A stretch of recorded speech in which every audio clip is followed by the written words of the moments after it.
এই ছেলে বাবার সামনে ঘুমের নাটক করে, যখনই বাবা ওর দিকে তাকায় ও চোখ বন্ধ করে। কিছুক্ষণ অ্যাক্টিং করার পর ও ভাবে সব ঠিক আছে, বাবা আর তাকাবে না। ও আবার মোবাইল দেখা শুরু করে। বাবা আবার তাকালে ও জলদি করে চোখ আবার বন্ধ করে। বাবার সন্দেহ তো হয়, কিন্তু ওকে ধরতে পারে না, এজন্য বাবা এক সাইড হয়ে মোবাইল চালায়। ও তো এবার শুয়ে শুয়ে মোবাইল দেখতে পাচ্ছিল না, এজন্য চুপি চুপি উঠে মোবাইল দেখা শুরু করে। এবার বাবা একটা বুদ্ধি খাটায়, সে মোবাইলের ক্যামেরা অন করে দেয় এবং ছোট ধরা পড়ে যায়। টিচার এই ছেলেটাকে ক্লাসের সময় বাইরে খাওয়ার কারণে সবার সামনে মারতে চাচ্ছিল, কিন্তু যখনই টিচার সামনে তাকায় তখন সে দেখতে পায় একটা ছেলে পুরো কড়াই নিয়ে নুডলস খাচ্ছে।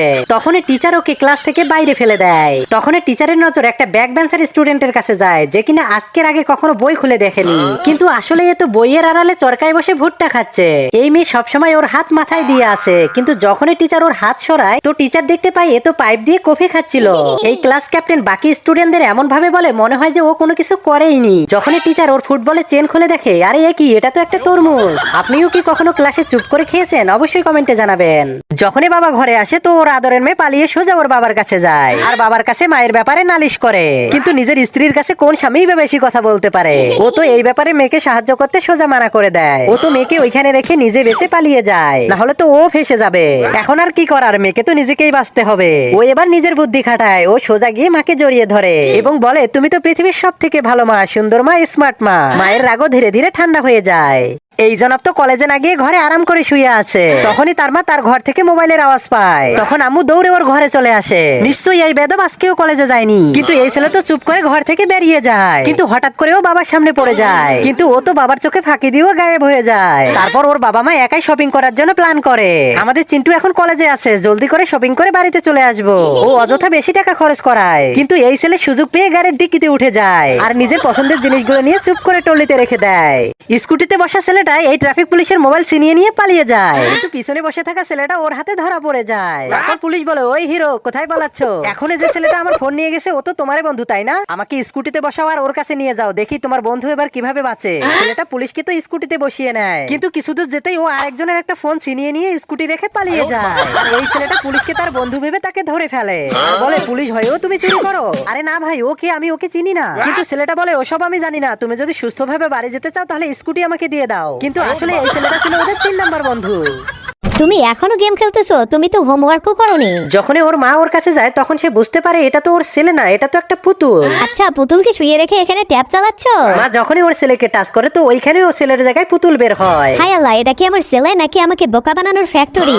এখানেও নিজে পুতুল বানিয়ে রাখছে, একে তো আমি ছাড়বো না। কিন্তু এখান থেকে তো ওর ছোট ছেলে বের হয়। তোমার ভাই কই? আমি জানি না। ও রাগ হয়ে চায়ের কেটলি তুলতে যায়, কিন্তু ও তো অবাক হয়ে যায়, কারণ কেটলি থেকে চা না, ওর বড় ছেলে বের হয়। এই মেয়েটা বাবার কথা তো শোনে, কিন্তু বাবার কথার মানে বুঝতে পারে না। বাবা, আমি ঝাড়ু দিয়ে দিছি, এখন বলো ময়লাগুলো কোথায় রাখবো?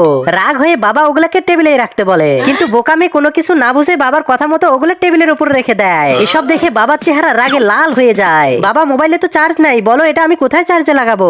আমি তো চার্জিং বোর্ড, চার্জার এনে আমার ভিতরেই লাগিয়ে দাও। বাবা তো এসব রাগ হয়ে বলে, কিন্তু বোকা মেয়ে তো সত্যি মনে করে, মনে হচ্ছে বিদ্যুৎ নাই এজন্য চার্জ হচ্ছে না।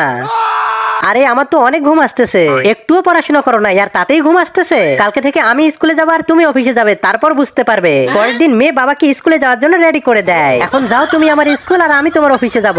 দেখেন এই সাইকেলটার হ্যান্ডেল ঘুরালে চাকা গোল গোল করে ঘুরতে থাকে, আর সিট ডানে বামে ঘুরালে চাকা ডানে বামে ঘুরে যায়। আবার প্যাটেল দিয়ে ব্রেক ধরতে হয়। এই লোকটা প্যাটেলটা খুলে হ্যান্ডেলে লাগিয়ে দেয়, আবারও সাইকেলটা চালিয়ে দেখায় যে এই আজব সাইকেলটা চলে কিভাবে। হ্যান্ডেল গোল গোল ঘুরালে সাইকেলটা সামনে যেতে থাকে। এবারও সিটটাকে ডানে বামে ঘুরায় তো চাকা ডানে বামে ঘুরতে থাকে, কিন্তু কন্ট্রোল করতে না পারে সে থেমে যায়।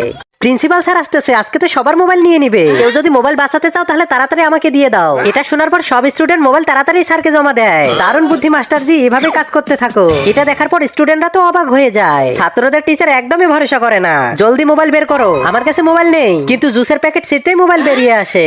এবার টিচার বাচ্চাদের সাথে একটা গেম খেলে, সুন্দর ছেলেরা দাঁড়াও, এখন সুন্দর মেয়েরা দাঁড়াও, এখন যাদের কাছে মোবাইল আছে তারা দাঁড়াও। তুমি কত বোকা। হঠাৎ অন্য ক্লাসের মাস্টার এই ক্লাসে চলে আসে। এখন একটা খবর এসেছে, বাচ্চারা ইচ্ছা মতো মোবাইল চালাতে পারবে। বাচ্চারা তো এই দিনের অপেক্ষায় ছিল। ওরা সবাই খুশি হয়ে নিজেদের মোবাইল বের করে চালানো শুরু করে। আমার অ্যাক্টিং কেমন ছিল মাস্টারজি? অনেক সুন্দর, আমি তো এদেরকে দেখে নিচ্ছি।